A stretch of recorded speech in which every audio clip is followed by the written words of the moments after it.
Si Mateo nga pala. Boyfriend ko. Diba? Oo. Boyfriend? Nakalimutan ko lang sabihin kanina.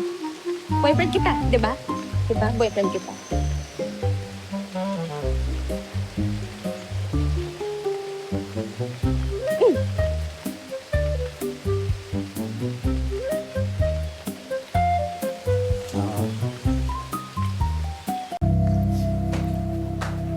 Hoy, Nika, kailangan natin mag-usap. Ano pag-uusapan natin? Busy ako.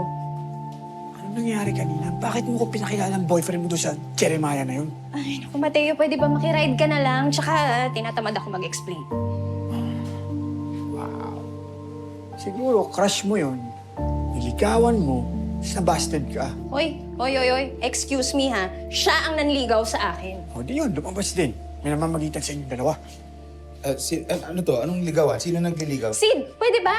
Huwag ka na sumasabat, di ka naman kinakausap eh. Tsaka Mateo, makiride ka na lang please. Huwag ka na maraming tanong. Ginagawa ko naman to para meron tayong mapagstayan pansamantala eh. Maniwala akong yan ang dahilan kung bakit tayo nandito.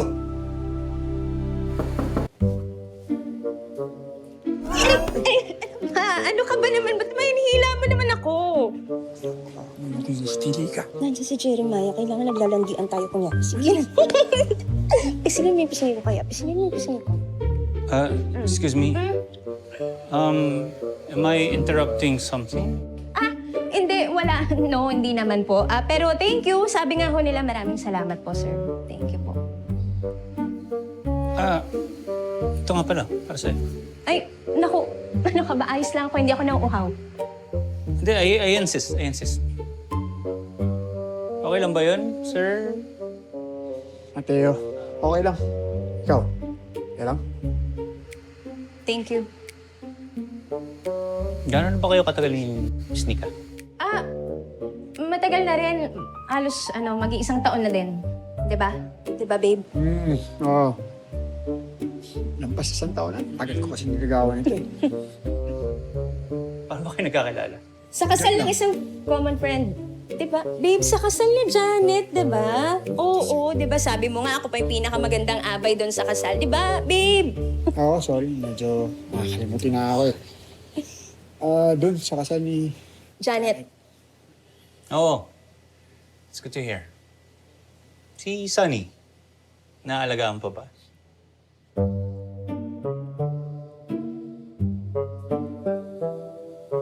Mateo pa, bukas naman ako, please. Ako na. Hindi. Hindi, ako na. Ako na. Ayaw mo, di ba? Gusto ko, ako na. Ayaw mo, di ba? Nga. Di ba? Uy, ano? Ba kayong arting yung dalawa? Ako na nga, napapabukas lang naman. Ano kayo mga eh? Sid! Sin,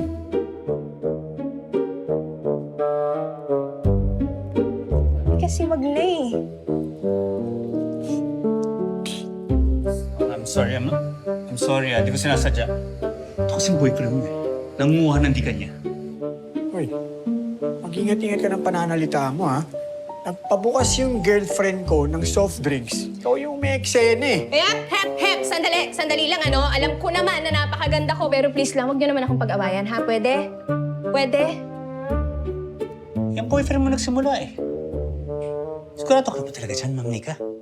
Hoy, hindi ko gusto yung tono ng pananalita mo, boy. Hindi porket kaibigan ka nitong baby loves ko. Hindi ka uurungan, pre. Talaga? Oo, talaga. Ano? Sandali nga! Kumalma nga kayo, sabi, parang mga bata to! I'm just concerned about you, Nika. Hindi ko kailangan ng concern mo. Nika. Maya! Sir, Jeremiah. Nandito ako para maging substitute teacher mo. Na-appreciate ko lahat ng ginagawa mo para sa amin. Thank you. Pero pwede ba? Let's keep this professional.